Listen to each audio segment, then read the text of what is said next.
Olá, meus queridos alunos, estamos aí novamente para darmos continuidade às nossas aulas. Na aula de hoje, vamos falar de expansão marítima europeia, um momento muito interessante da história mundial em que a Europa sai do seu casulo e começa a se aventurar pelo mar-oceano. Se queremos entender a expansão marítima europeia, temos que entender também que o Renascimento, que estudamos na semana passada, teve importância muito grande para conseguir mudar a cabeça desse homem europeu e torná-lo capaz de se aventurar em algo extremamente desconhecido. É que quando nós olhamos o globo terrestre, o Google Earth, os mapas, parece que é uma coisa que sempre existiu. Mas não, o conhecimento que o homem tinha sobre o mundo e sobre si mesmo era extremamente limitado na Idade Média. E são essas transformações e ampliações da capacidade de conhecimento é que vai tornar capaz o homem europeu a fazer essas aventuras que, a princípio, não eram possíveis. A própria divisão do mundo no imaginário do homem europeu era muito bem marcada. Quando nós olhamos os mapas do período, os mapas consideravam que o mundo estava restrito à Europa, parte da África e parte da Ásia. Havia uma divisão entre o chamado ecúmeno e anecúmeno. Ecúmeno seria aquele mundo habitado pelos homens. Anecúmeno seria o mundo do extraordinário, exatamente aquele mundo fora dos limites do conhecimento da época. Quem se aventurasse por esse mundo corria sérios riscos. Mas, professor Arão, você deve estar se perguntando, como que vai se formando essa mentalidade do homem sobre o mundo e por que essa limitação? Bom, essa ideia realmente havia uma ideia de mundo limitado, né, de finito, a chamada ideia de finitude. Essa ideia estava construída com base em elementos religiosos, em relatos de viagens e nos limites de conhecimento mesmo. Por exemplo, acreditava-se que o Éden fazia parte da Terra e estava em algum local. E aí os cálculos imaginavam, por exemplo, que o Éden estaria exatamente nesse anecúmeno, nessa parte inabitável e inalcançável, no Extremo Oriente.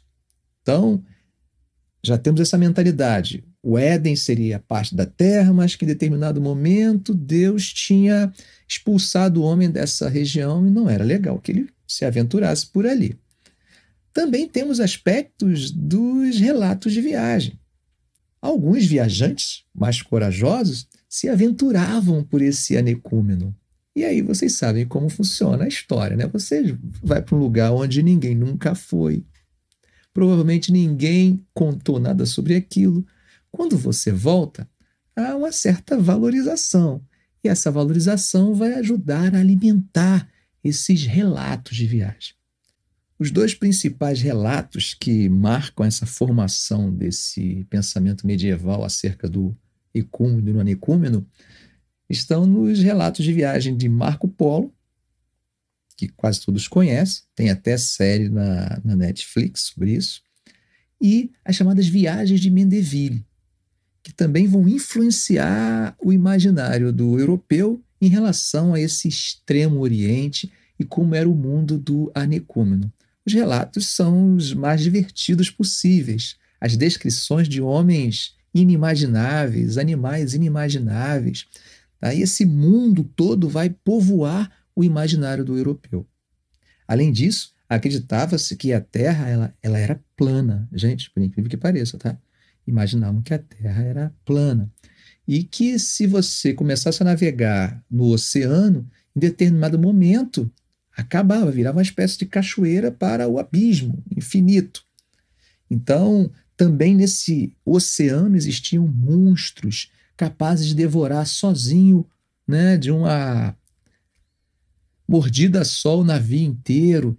Essas fantasias, serpentes gigantescas, todas essas fantasias alimentavam o medo do desconhecido, o medo da terra do extraordinário, a terra do anecúmeno. Como é que isso vai sendo lentamente abafado e vencido? Justamente com o desenvolvimento da razão e do racionalismo do Renascimento.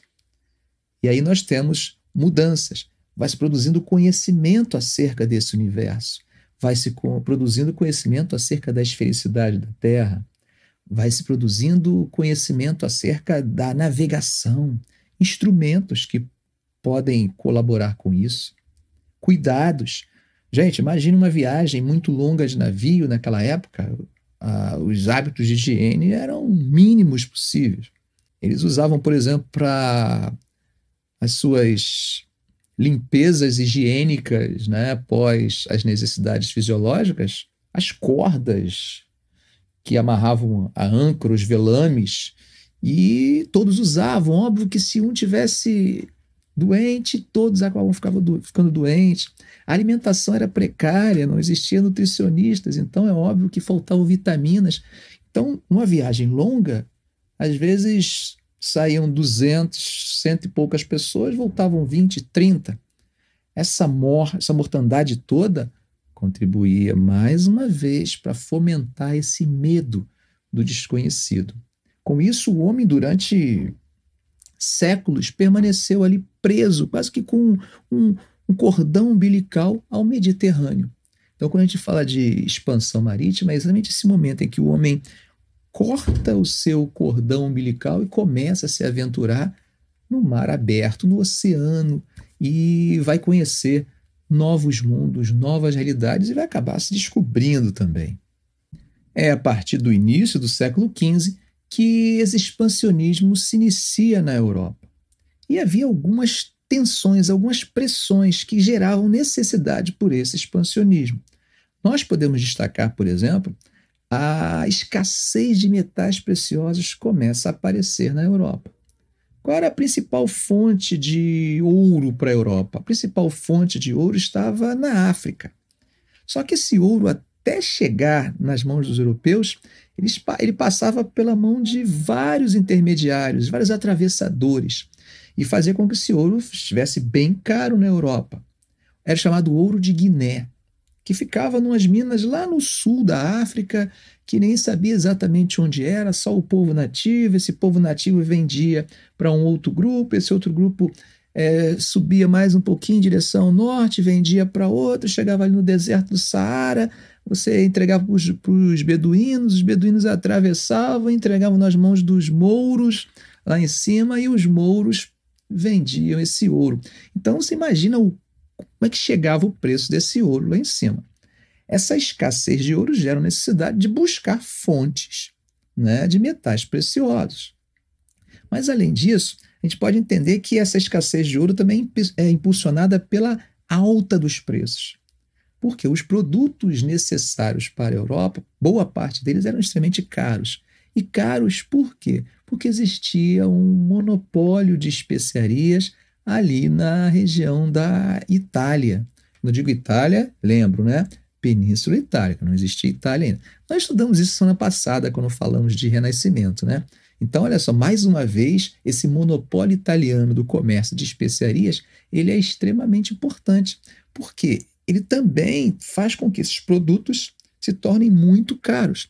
Ao se tornar caros, a Europa precisa despender de muito ouro para comprar esses produtos.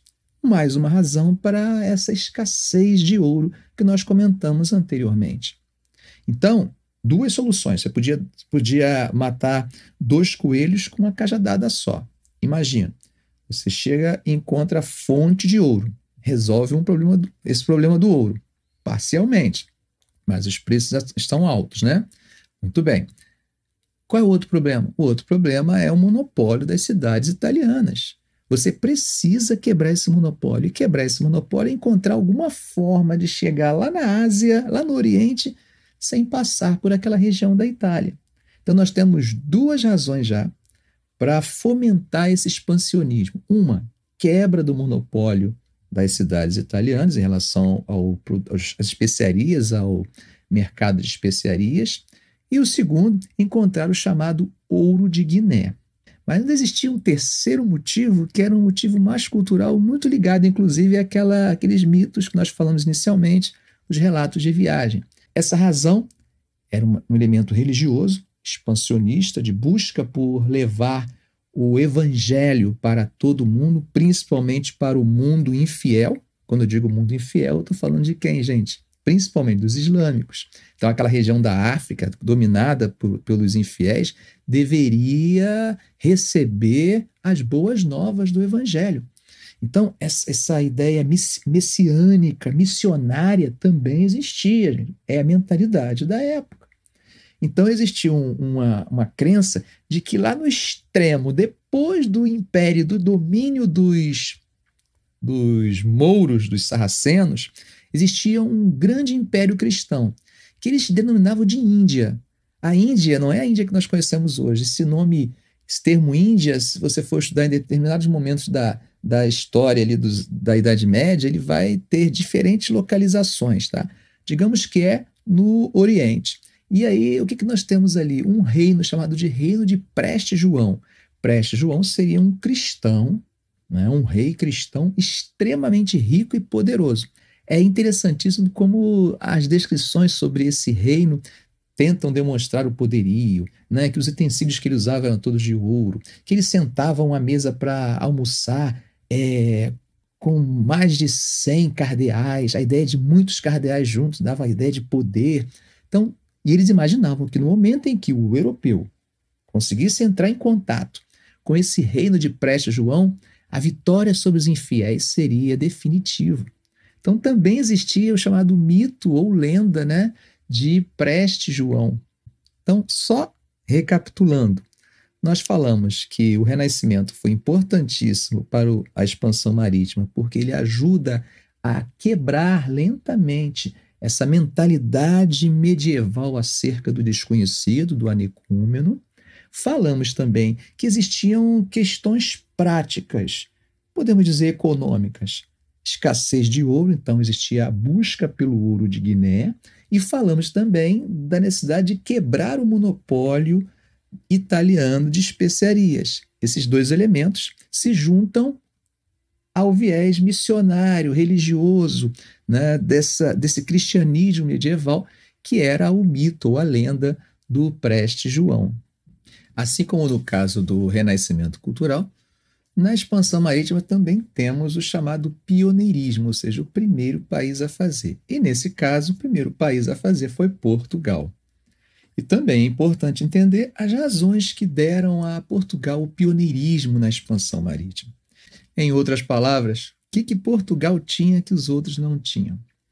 Podemos citar algumas coisas. Uma delas é a precoce centralização do poder. Nós já estudamos isso, né? Quando estudamos a Baixa Idade Média. Portugal foi o primeiro país da Europa a fazer a sua centralização do poder. Lembra que Portugal, na Guerra da Reconquista, ele se consolida em 1385, nós temos aquela Revolução de Avis, com o rei Dom João assumindo o trono e fazendo um projeto ligado à burguesia. Então, fizemos até conta nesse dia. Então, gente, esse fator faz com que Portugal estivesse pronto para um projeto expansionista, um projeto burguês mesmo. Era como se fosse assim, a burguesia colocando a sua agenda e o rei aceitando.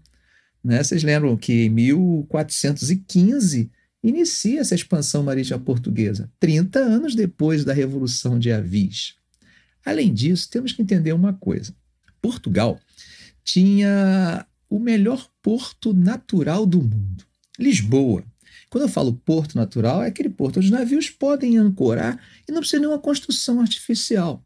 Esse fato favorecia que navios de diferentes partes do mundo, vindo do norte do norte da Europa, vindo do Mediterrâneo, passavam ali e aportavam ali. Isso gerava em Lisboa uma espécie de ponte de discussões.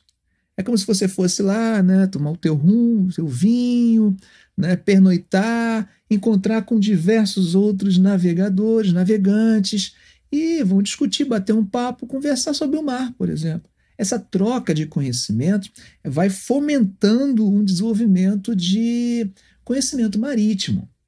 A partir daí você tem a formação da chamada Escola de Sagres. Nessa Escola de Sagres você acaba tendo um desenvolvimento de uma indústria náutica, você começa a ter o desenvolvimento de mapas, né, cartografia, registro, não existia a ideia de correntes marítimas ainda, mas já se sabia que determinadas rotas que se fizesse, você alcançava maior ou menor velocidade. Isso aí começa a se manifestar em mapas. Esse conhecimento vai produzindo um desenvolvimento. As caravelas, né, que possibilitam você navegar em situações até com menos vento. Nós temos também a bússola, o aperfeiçoamento da bússola, o astrolábio, que te dá a maior direção a partir do cálculo do posicionamento dos astros. Tudo são inventos que vão dando segurança, bagagem técnica para que esse homem possa se aventurar. Claro que não podemos esquecer, e na verdade isso está ligado a outros elementos, a localização de Portugal. Portugal estava no extremo da Península Ibérica, ou seja, no ponto mais avançado em relação ao oceano. Além disso, no meio do caminho entre o norte da Europa e a Itália. Isso fazia com que essa região, Lisboa, se tornasse cosmopolita. Culturas de diferentes lugares e locais trocavam, circulavam ali, incluindo aí cultura renascentista. Em 1415 teve início a expansão marítima portuguesa. E esse início se dá com a tomada de Ceuta, no norte da África.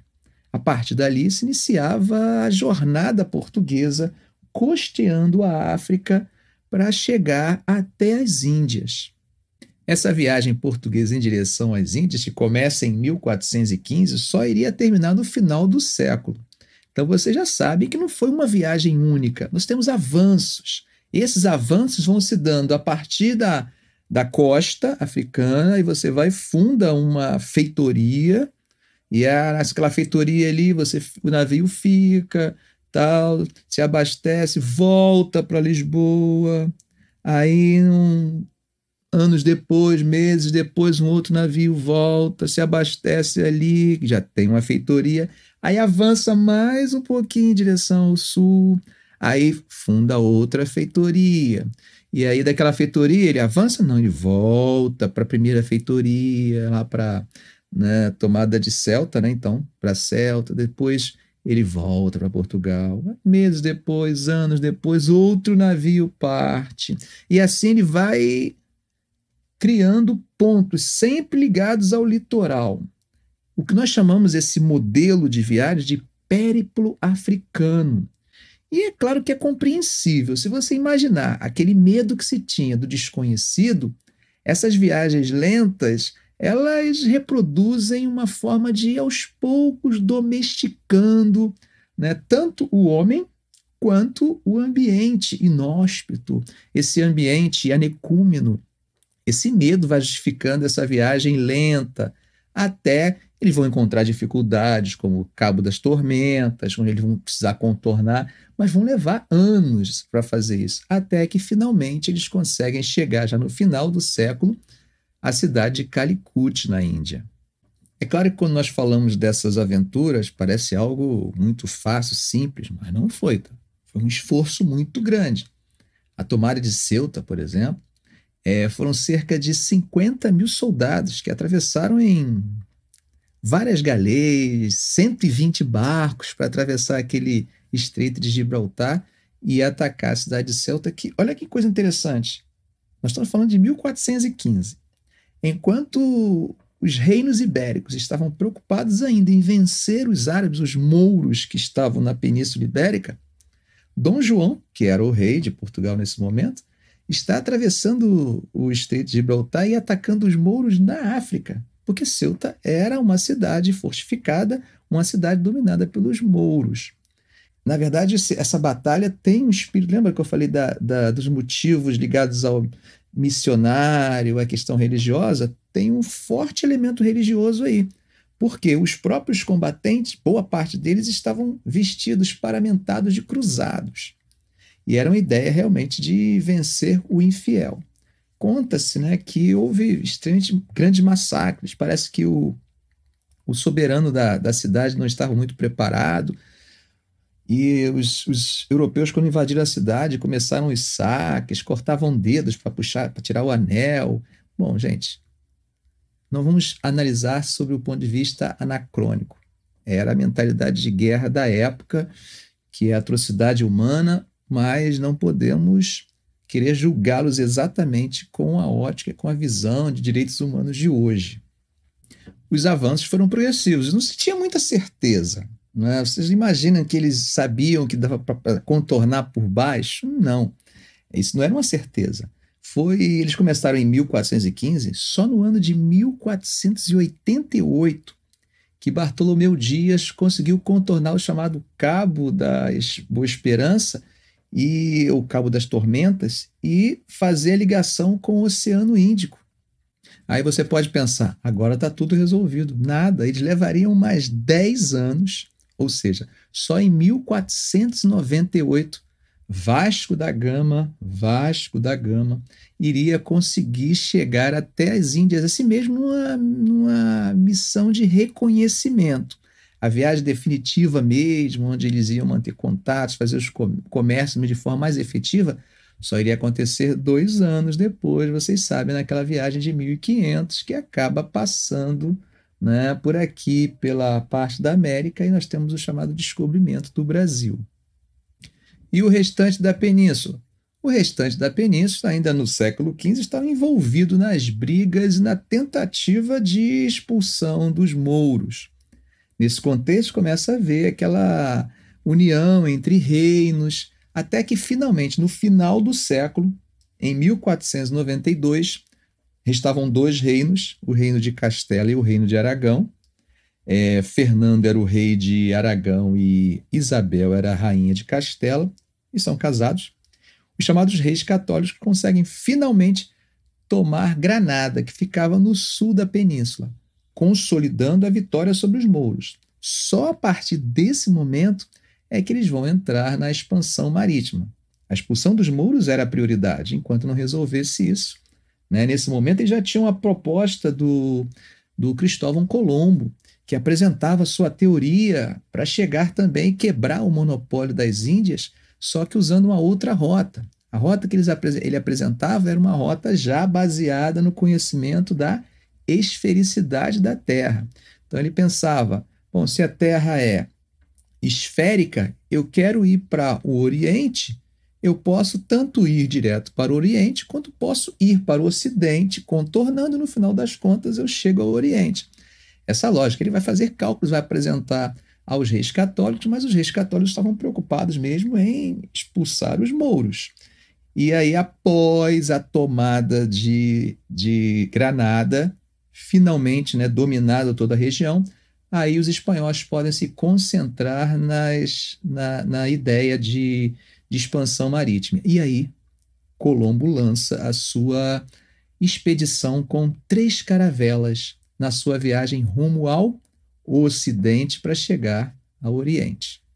Houve uma grande dificuldade para conseguir tripulantes, né, para essa aventura que era super desconhecida. E aí Colombo tenta convencê-los de que tinha base científica, que os cálculos eram precisos e diz quantos dias levaria a viagem e tal. Ele consegue os tripulantes e parte.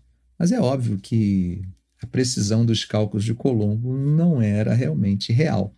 E aí vão passando os dias, já ultrapassando o dia, eles não chegam a lugar nenhum e eles começam a ficar desesperados, começam a ter risco de faltar alimento, víveres, e ele vai negociando mais um dia, me dê mais 3 dias, mais 4 dias, mais 5 dias, até que alguém grita terra à vista. Imaginavam eles estarem chegando à Ásia, mas não sabiam que tinha uma pedra no meio do caminho. Havia uma pedra. E aí eles chegam às Bahamas, na atual São Salvador. Mas até então eles imaginavam que ainda estavam na Ásia. Aos poucos que eles vão começar a estranhar isso. Em 1513, Vasco Nunes Balboa consegue chegar ao Pacífico. E em 1519, finalmente, Fernando de Magalhães e Sebastião de Elcano dão início à primeira viagem de circunnavegação real mesmo. É claro que a entrada da Espanha na expansão marítima geraria atritos com Portugal. Portugal tinha medo de perder parte do seu domínio conquistado no Atlântico Sul. Inicialmente, eles resolvem fazer um acordo.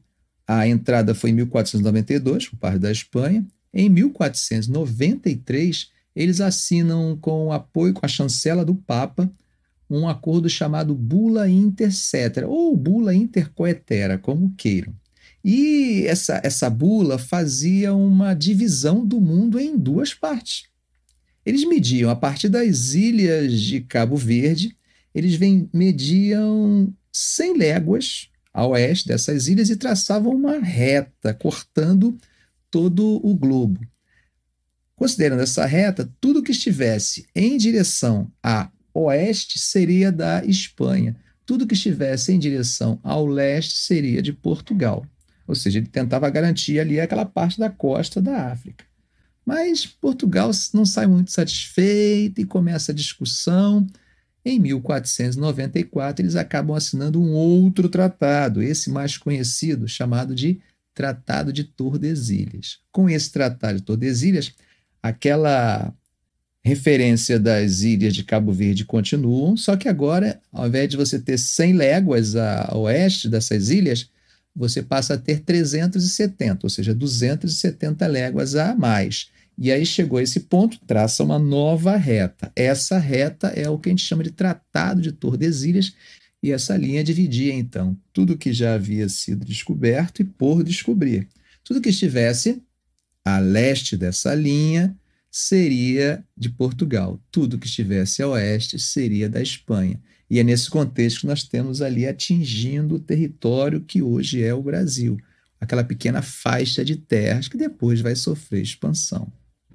Claro que os demais países começam a questionar um pouco essa divisão feita por Portugal e Espanha. Temos o caso, por exemplo, do rei francês, que faz um certo deboche e disse que respeitaria o Tratado de Tordesilhas desde que eles mostrassem para ele o testamento de Adão. O que ele queria dizer? O mundo é de Deus, Deus deu para Adão, né? E então Adão automaticamente deve ter deixado de testamento para Portugal e Espanha, porque estão dividindo entre eles. Se eu ver esse testamento, eu aceito. Ou seja, a gente começa a ver um lento desrespeito a essa divisão do mundo entre Portugal e Espanha. Mas, além disso, nós temos uma expansão mais assertiva por parte de Inglaterra e França em direção ao norte da América, que, de certa forma, os espanhóis não estavam muito preocupados. Afinal, os espanhóis tinham encontrado ouro de imediato naquela parte do sul. Então, o norte ficou meio abandonado, eles não foram para aquela região, e aí Inglaterra e França começam a ir. Vão para o norte buscando uma rota alternativa para o Oriente e vão descendo. Acabam fazendo uma divisão ali no território da América do Norte, né? De uma parte mais a oeste fica com os franceses e a parte mais a leste fica com os ingleses. Ficamos por aqui, gente. Espero que essa aula tenha sido útil para você. Não deixe de ler o livro e fazer os exercícios. Nos encontramos em nossa aula na plataforma. Um grande abraço.